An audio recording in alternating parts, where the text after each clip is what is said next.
안녕하세요, 염땅입니다. 오랜만에 카메라를 켜게 됐는데 여기가 어디냐면 제 기숙사 방이거든요. 얼굴에 뭐가 나긴 했는데 오늘 그냥 랩 미팅도 끝나고 약간 삘 받아가지고 브이로그를 찍어보게 됐어요. 그래서 제목에서 보이다시피 옥스퍼드 사이버 대학생의 브이로그인데, 제가 1학년은 학교를 다 다녔는데 이제 2학년 1학기 때 코로나가 터지고 이제 한국으로 돌아가게 됐는데, 그 이후로 2년 동안 다시 학교에 안 왔거든요. 그래서 한국에서 2학년 2, 3학기랑 3학년 1, 2, 3학기랑 4학년은 이제 석사죠. 그래서 석사 1학기까지 한국에서 계속 다녔는데, 친구들이랑 가족이 사이버 대학교 다닌다고 놀렸었는데, 뭐 진짜로 사이버 대학교를 다니는 게 이제 어떤지 한번 보여드리고 싶어가지고 영상을 다 만들어 놨었는데 이제 날아갔죠. 그래서 한번 다시 찍어보도록 하겠습니다. 지금은 어쨌든 다시 영국에 여러 가지 이유로 온 상황인데, 와도 그렇게 크게 달라지는 게 없긴 하거든요. 방이 조금 넓어졌다 이 정도? 그래서 일단 제 기숙사 방부터 한번 보여드리겠습니다. 보시면 문이 있고요. 그 다음에 이제 유니클로 상자는 뭐냐면, 제가 이렇게 실내에서 신을 슬리퍼를 샀는데, 그다음에 이제 자랑스러운 한국인의 참이슬 가방, 이거 맨날 진짜로 메고 다니거든요. 근데 한국에서는 진짜 도저히 못 메겠더라고요. 그 다음에 이제 뭐 저 모자는 제 거는 아니고 친구가 두고 갔는데 한 2주째 안 찾아가가지고, 그 다음에 한국에서 보내주신 밥, 잘 쓰지 않는 책상, 그 다음에 히터 정말 잘 돼요. 겨울에서 혹시 추울까봐 걱정했는데 너무 더워요. 월요일마다 학교 직원분들께서 이렇게 청소를 싹 해주시고, 가끔 화장실 청소도 해주시고 이제 쓰레기통도 비워주시거든요. 그건 굉장히 이제 기숙사에 사는 것의 장점이라고 보실 수 있겠죠. 네, 이건 지금 이제 하는 일이고 좀 이따가 보여드릴게요. 서랍에는 아직 아무것도 없는데 아마 앞으로도 아무것도 없을 예정이고, 커튼은 사실 밖에 뷰라고 할 수 있을진 모르겠는데 어쨌든 뭐 나쁘지 않은데, 그냥 저는 커튼을 여는 거를 그렇게 좋아하지 않아서 보통 닫아두고 있는 편이고요. 아주 좋은 점이 이제 이 기숙사에 화장실이랑 샤워가 있는 방이 딱 3개 있는데, 제가 이제 뽑기에서 한 100명 중에서 3등이 돼가지고 화장실에 있는 방을 쓰게 됐어요. 화장실은 딱히 보여드릴 거는 없죠. 근데 네, 뭐 안에는 샤워실 이렇게 있고, 옷장 안에는 무엇이 있냐면 옷들이 있는데, 한국에서 그렇게 옷을 많이 갖고 오지는 않았거든요. 그 다음에 이제 제 신발들이 있습니다. 근데 켤레밖에 안 갖고 왔죠. 영국은 또 막 비우고 이러면 진흙이 많으니까 제가 아끼는 신발들을 하나도 안 갖고 왔는데, 그리고 책상과 침대는 전혀 이제 치우지 않긴 했는데, 네, 좀 치우고 찍을 걸 그러긴 했어요. 전체적으로 봤을 때 뭐 이런 모양입니다. 1학년 때 방만큼 넓진 않은데 어쨌든 그 영국 대학들이 굉장히 좋은 점이 뭐냐면, 일단 무조건 1인 1실인 것 같아요. 왜냐면 미국 대학은 대부분 웬만하면 2인 1실이고 막 4인 1실인데도 종종 있어가지고, 프라이버시를 좋아하시는 분들께는 영국 대학을 추천드립니다. 그러면 이제 제가 옥스퍼드 사이버 대학교는 도대체 뭘 하는지 한번 보여드리도록 하겠습니다. 우선 한번 등교를 해보겠습니다.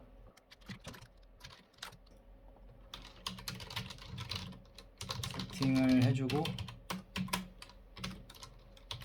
비밀번호를 입력하면 등교라고 해야 되나? 어쨌든 석사 연구를 진행할 준비가 됐습니다. 노트북 화면이 너무 더러운 것 같아서 조금 정리를 하고 왔는데 훨씬 깨끗해지지 않았나요? 사실 그럴 거면 화면 녹화를 하면 되긴 하는데 그거는 제 목소리가 잘 안 들리더라고요. 이 검은색 화면이 뭐냐면 저희 학교의 큰 컴퓨터라고 생각하면 돼요. 왜냐면 제 노트북이 엄청 무거운 시뮬레이션을 돌리기에는 당연히 한계가 있으니까, 그거를 코어가 굉장히 많은 학교 노트북에서 모든 실험을 진행을 한다고 생각하시면 되는데, 이렇게 보면 폴더를 쭉 볼 수가 있고, 제가 작성한 코드 같은 경우에는 여기서 수정을 할 수가 있어요. 누가 이 색깔 조합을 정한지는 모르겠는데 진짜 가독성이 떨어지기는 하죠. 그래서 여기서 쓴 코드를 볼 수 있고 수정도 하고 한 다음에 그 다음에 이 커맨드 라인에다가 명령어를 뭐 이런 식으로 입력을 하면 엔터를 치게 될 경우에 제가 돌리고자 하는 시뮬레이션을 학교 컴퓨터에서 돌릴 수 있게 되는 거예요. 지금 현재 돌리고 있는 실험을 보자면 지금은 다른 사람들이 다 쓰고 있어가지고 제 시뮬레이션이 안 돌아가고 있어요. 그래서 여기 보시면 이게 R이라고 돼 있으면 현재 돌아가고 있다는 건데, QW는 아직 대기 중, 줄을 서 있다는 뜻이에요. 제가 코어가 36개가 필요하기 때문에 현재는 이 컴퓨터에서 아무런 실험을 하고 있지 않는 거예요. 그러면 그동안은 저는 뭐를 하느냐, 이제 여기서도 코드를 수정할 수 있다고 했는데 다른 곳에서도 하거든요.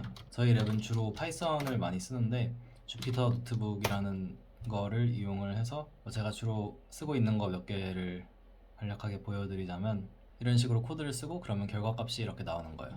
궁금하시지는 않겠지만 여기서 뭐 설명을 굳이 드리자면 지금 이 점 하나하나가 다 실험이거든요. 그러니까 양자역학을 이용해서 포텐셜을 구하는 게 아니라 아예 반대로 접근해서 머신러닝을 이용해가지고 물리적인 배경 지식 없이 포텐셜을 만들어서 그걸 이용해가지고 이론상으로만 존재하는 이 빨간 점들을 과연 찾을 수 있을까? 그게 저희 목표거든요. 물론 당연히 잘 안 될 수도 있지만 그거에 대비해서 이제 다른 것들도 동시에 진행을 하고 있고 그냥 이런 느낌으로 진행이 된다 정도만 한번 보여드리려고 한 거고 이제 저것만 보여드리면 조금 감이 안 올 수 있는데 그거를 시각화할 수 있는 툴이 있어요. 이 점들이 다 뭐냐면 원자거든요. 머신러닝을 이용해서 만든 포텐셜을 이용해서 만든 수만 개의 랜덤한 이 격자 구조들 중에 하나인 거예요. 자, 그럼 이거는 제가 지금 대학원 와가지고 하고 있는 거고 그럼 제가 학부 때는 무엇을 했는지도 조금 보여드리도록 하겠습니다. 일단 강의 같은 경우에는 100% 온라인으로 진행이 됐죠. 그래서 캔버스라는 사이트를 이용하는데 아마 한국 학생들도 이거를 사용하는지는 모르겠는데 굉장히 많은 외국 대학들이 사용을 하고 있는 것 같아요. 그래서 로그인을 하면 이렇게 제가 현재 수강 중인 강의들이 쭉 나오는데 예를 들어서 뭐 이건 양자역학이라는 과목이고 뭐 교수님들이 이렇게 쭉 나오고 여기는 노트가 쫙 정리가 돼 있고 이제 강의를 이 페놉토라는 곳에서 듣게 되는데 제가 생각하기에는 강의 자체는 실강보다 온라인 강의가 비교가 안 될 정도로 훨씬 좋은 것 같아요. 놓친 부분이 있으면 뒤로 가게 해서 2번 볼 수도 있고 그래도 이해가 안 되면 3번 볼 수도 있고 만약에 너무 느리게 얘기하시는 교수님이거나 아니면 이미 다 아는 내용일 경우에는 그냥 스킵을 할 수도 있고 2배속을 할 수도 있고 그래서 정말 좋은 것 같아요. 그것뿐만 아니라 제가 인강이 훨씬 좋다고 하는 게 교수님들께서도 훨씬 다양한 방법으로 강의를 만들 수가 있거든요. 예를 들어서 이런 강의를 보자면 이건 양자역학의 첫 번째 강의여서 가장 기본적인 내용을 다루는 부분인데 교수님께서 지금 웨이브 펑션이 뭔지 설명을 하고 계시는 거거든요. 자, 그래서 이 구름 같은 게 웨이브 펑션인데 이거를 까보기 전까지는 모른다는 거예요, 한마디로. 그러니까 확률상으로만 존재를 하는 거죠. 만약에 이 함수가 그 입자의 위치를 나타내는 함수라면 이걸 관측한다고 하거든요. 관측을 했을 때 교수님이 여기서 관측이 되실 수도 있는 거죠. 그리고 만약에 아까 다시 그 파동 함수로 돌아가서 이거를 다시 관측을 했을 때는 또 다른 결과, 여기서 이제 교수님이 등장을 하실 수도 있는 거고 여러분들이 좋아하시는 슈레딩거의 고양이도 사실 이거랑 거의 똑같은 내용이라고 보시면 되거든요. 어쨌든 이런 식의 강의는 그 실강에서는 불가능한 것들이잖아요. 어쨌든 이렇게 강의를 하시는 분도 있고 아니면 그냥 이런 식으로 이렇게 종이에다가 쓰는 느낌으로 해주시는 분도 있고 근데 이거는 작년에 했던 건데 벌써 무슨 내용인지 기억이 안 나네요. 이 과목도 이제 이론화학이라고 해서 직접 실험을 하는 게 아니라 컴퓨터로 하는 거긴 한데 이게 지금 이 상태에서 뭐 자기장을 가하면 뭐 이런 식으로 변한다는 거였나 뭐 그랬던 것 같아요. 근데 이게 굉장히 신기했던 게 이게 이렇게 동글동글한 모양이 나오는지 아니면 뭐 이런 식으로 약간 경계선이 직선에 더 가까운지 이제 그런 이유를 다 분석을 했어야 되는 걸로 기억을 하는데 지금 1년이 지난 시점에서 전혀 기억이 안 난다고 말씀을 드리고 싶고 그리고 이제 실강을 훨씬 선호를 하시는 분들도 있어서 이렇게 강의를 이런 식으로도 볼 수가 있습니다. 이거 같은 경우는 코로나 규제가 좀 풀린 다음에 찍은 거라서 작년 강의는 아니고 아마 올해 강의여서 학생들이 조금 있는데 작년에는 아예 학생들 없이 그냥 혼자서 이렇게 설명을 해 주셨는데 이게 좋은 점이 뭐냐면 이렇게 컴퓨터 스크린도 지금 아무것도 안 띄우고 계시지만 확대해서 볼 수가 있고 그리고 이렇게 카메라 하나하나를 확대를 해가지고 또 볼 수가 있어요. 이게 사실 저희 칼리지 교수님이신데 글씨를 굉장히 잘 쓰세요. 자, 그러면 강의는 뭐 이런 식으로 진행이 되고 영국 학교의 좋은 점이 이제 튜토리얼이라는 게 있거든요. 제 다른 영상을 혹시라도 보신 분들은 아시겠지만 일주일에 한두 번씩 이제 교수님들이랑 한 1대2나 1대3으로 과외를 받는 제도인데 그거 같은 경우는 어떻게 했냐면 과제를 내주실 경우에 제가 작년에 했던 거를 찾아봤는데 뭐 종이나 아니면 갤럭시 탭에다가 이렇게 과제를 쭉 푼 거를 교수님께 이메일로 보내드리면 이거를 채점하셔가지고 다시 돌려주시고 그랬습니다. 그래서 요거 같은 경우에는 이제 무기화학이고 제가 가장 싫어하는 과목이었어요. 사실 보여드리는 김에 유기화학도 보여드리자면 유기화학은 약간 이런 느낌이고 저는 유기화학은 굉장히 재미있어 하긴 했는데 제가 지금 현재 하는 분야랑은 사실은 조금 거리가 있다고 보시면 되고 과제 같은 경우에는 뭐 대충 이런 식으로 생겨서 이거를 풀어가면 되는 겁니다. 요거는 이제 튜토리얼 시간에 기출문제 풀었던 건데 지금 한번 쓱 훑어보니까 확실히 패스를 할 수 있을지 없을지 명확하지는 않네요. 그래도 아마 패스는 하지 않을까 싶긴 한데 어쨌든 감회가 새롭습니다.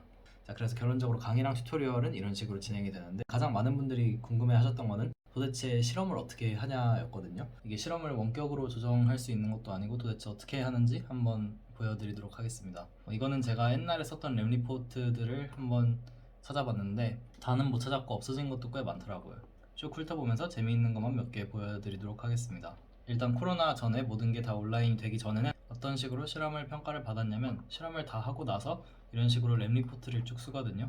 이거 같은 경우는 유기화학인데 대충 이런 거를 만들었고 이런 스펙트럼이 나온 걸로 봐서 우리가 실제로 이 물질을 만들었다는 것을 뭐 증명할 수 있게 되는 거죠. 그리고 이거 같은 경우에는 나중에 군이론이랑 연결이 되는데 수학 좋아하시는 분들은 이것도 재미있어 하실 것 같아요. 보시면 이렇게 무기화학 실험도 있고요. 이것도 무기화학인데 딱히 재미있어 보이지는 않고요. 아 근데 이런 거 다시 보면 진짜 다시 하라 그러면 못할 것 같아요. 너무 보기만 해도 끔찍한데 도대체 어떻게 이거를 매주마다 했는지 모르겠어요. 이렇게 정성스럽게 사진 잘라가지고 오려 붙인 거 봐봐요. 그리고 보시면 알겠지만 제 글씨체가 상당히 악필이라는 것도 관찰을 해보실 수 있습니다. 어쨌든 이거는 다 오프라인으로 실험을 모두 진행했을 때 그 시절에 작성을 한 거니까 그러면 이제 온라인에서는 어떻게 하는지 곧 보여드리도록 하겠습니다. 자 그럼 온라인이 되고 나서부터 뭐가 바뀌었냐. 일단 이제 더 이상 글씨로 쓰는 게 아니라 이렇게 워드로 깔끔하게 쓰고 나서 PDF로 제출을 하는 거를 볼 수 있어요. 그러면 도대체 실험은 어떻게 하냐고 생각하시는 분들이 있을 텐데 그것도 다 방법이 있습니다. 일단 꼭 실험을 해야 되는 게 아니에요. 그래서 저희 같은 경우에는 나중에 4학년 때는 어차피 논문을 다 하나씩 써서 석사로 졸업을 해야 되니까 그거에 대비를 하는 차원에서 이렇게 아주 짧은 리뷰 페이퍼를 쓰는 것도 연습을 했었어요. 자, 그 다음에 보통은 온라인으로 실험이 어떤 방식으로 진행이 되냐면 이런 식으로 수식 쓰는 거는 다 온라인으로도 할 수 있으니까 참 그리고 리포트를 쓸 때 이렇게 피드백을 다 주세요. 왜 이렇게 피드백이 좀 좋지 않은 얘기도 많냐면 사실 실험이 성적에서 차지하는 비중이 전체 성적 비중 중에서 굉장히 작은 10%밖에 안 돼서 그렇게 열심히 하는 친구가 많진 않아요. 이런 식으로 직접 실험을 하지 않고 티칭랩의 직원분들께서 먼저 실험을 다 하시고 그 다음에 저희는 결과만 받아서 이거를 분석을 합니다.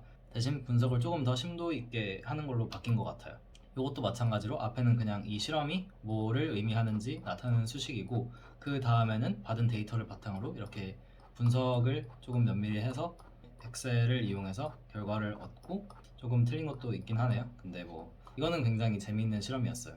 마치 진짜 실험인 것처럼 똑같이 만들었어요. 딱 9시에 랩에 들어가서 5시에 랩에서 나올 때까지 주어진 양의 재료들로 그 시간 안에 모든 실험을 끝마쳐야 되고 그리고 이 실험을 할 때마다 오차가 랜덤으로 있는데 시간이 지나면 지날수록 사람이 힘들어지니까 점점 그 오차가 커져요. 애들이 다 똑같이 베낄 수 있으니까 이렇게 코드를 하나씩 줘가지고 다 다른 시약을 받게 되는 거죠. 그거를 바탕으로 우리가 이렇게 실험을 디자인을 해가지고 어떻게 하면 그 문제를 풀 수 있을지 직접 생각을 해서 실험을 하고 이렇게 결과를 도출해내는 실험이었어요. 그리고 이 실험도 상당히 재미있었는데 한국에 있을 때 엔젤리너스에서 이걸 랩 리포트를 쓰던 게 갑자기 기억이 나네요. 우리가 보통 하는 거는 1D NMR인데 2D NMR은 더 분석하기 어렵긴 하지만 훨씬 더 많은 정보를 얻을 수가 있어요. 연구하기에도 굉장히 매력적인 분야라고 생각을 해요.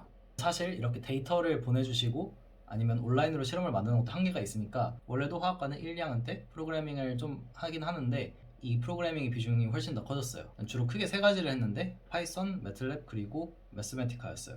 근데 주로 매틀랩을 가장 많이 한 것 같은데 어쨌든 이렇게 보시면 파이썬으로 뭔가 간단한 거를 만들어서 이렇게 어쩌고저쩌고 화학적인 배경을 먼저 설명을 하고 그래서 이 데이터를 바탕으로 내가 이거를 이렇게 분석해서 이런 결과를 얻었라는 내용의 실험인 것 같아요. 네, 이것도 피드백을 보시면 이렇게 대충 스케치하지 말고 프로그램을 이용해서 만들려고 했는데 귀찮아서 그냥 이렇게 하고 냈습니다. 방금 보여드린 것처럼 이렇게 파이참으로 코드를 쓸 때도 있는데 사실 주피터 노트북을 더 많이 쓰는 것 같아요. 파이썬 관련된 랩은 한 3개 정도 있었던 것 같은데 랩 하나마다 이렇게 여러 개씩 과제를 주는데 당연히 우리가 컴퓨터 전공이 아니니까 정말 간단한 것들 위주로 해요. 기본적으로 이렇게 엑셀 파일을 읽고 그거를 바탕으로 그래프를 이런 식으로 그린다는 거라든가 이거 같은 경우에는 함수에 대해서 간단히 배우는 거고 이건 아까도 등장했던 NMR을 이렇게 프리의 변환을 이용해서 분석을 하는 건데 어쨌든 지금 저도 석사를 하면서 파이썬을 가장 많이 쓰기 때문에 학부 때 이렇게 간단히라도 조금 배워놓은 게 그래도 지금 도움이 꽤 많이 되고 있지 않나 싶어요.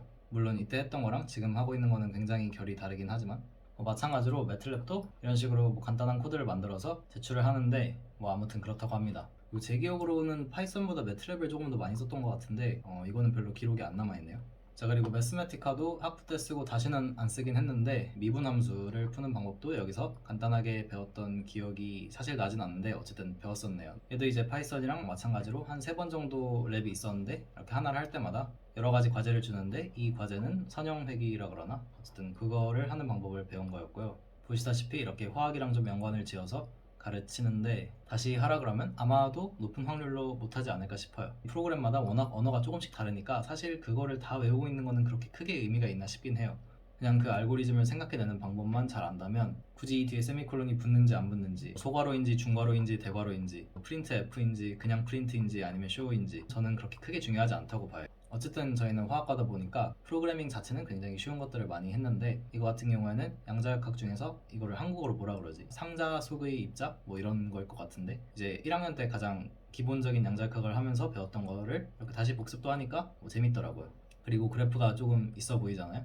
네, 되게 여러모로 신기했던 것 같습니다. 네, 요거 같은 경우에도 이제 양자역학 수업을 들으면 두 번째 강의쯤에 듣는 내용인데, 추억이 새록새록 떠오르네요. 이때까지만 해도 화학이 좀 쉬웠는데, 이것도 마찬가지로 양자역학에서 오비탈을 그리는 내용이었는데, 이런 재미없는 거는 다 스킵을 하고 결론적으로는 어떤 그림을 얻냐 하면은 그 화원 하신 분들은 알 텐데, 이거를 이제 오비탈이라 그러죠. 좀 귀엽게 생기지 않았어요? 이렇게 꽃같이 생긴 것도 있고, 얘를 이제 2D로 나타내게 되면 이런 식으로 이렇게 나온다고 보시면 돼요. 초등학교 때 조그만한 이렇게 생긴 종이 가지고 놀았던 것 같은데, 자, 그리고 마지막으로 엑셀도 조금 했었는데, 이 랩 같은 경우에는 데이터를 바탕으로 뭐 이런 식으로 그래프를 그리고 계속 더 그래프를 그리고 조금 더 그래프를 그리다 보면, 이제 보니까 문제가 하나가 아니라 문제가 여러 개였네요. 어쨌든 이런 식으로 엑셀에도 펑션이 되게 많더라고요. 저는 사실 이 랩을 하기 전까지 몰랐는데, 결론적으로 이렇게 엑셀에 내재된 펑션을 이용해 가지고 결과를 도출하는 그런 랩이었습니다. 자, 그래서 지금까지 옥스퍼드 화학과가 모든 수업과 강의와 실험 실습을 다 온라인으로 하면 어떻게 되는지 보여드렸는데,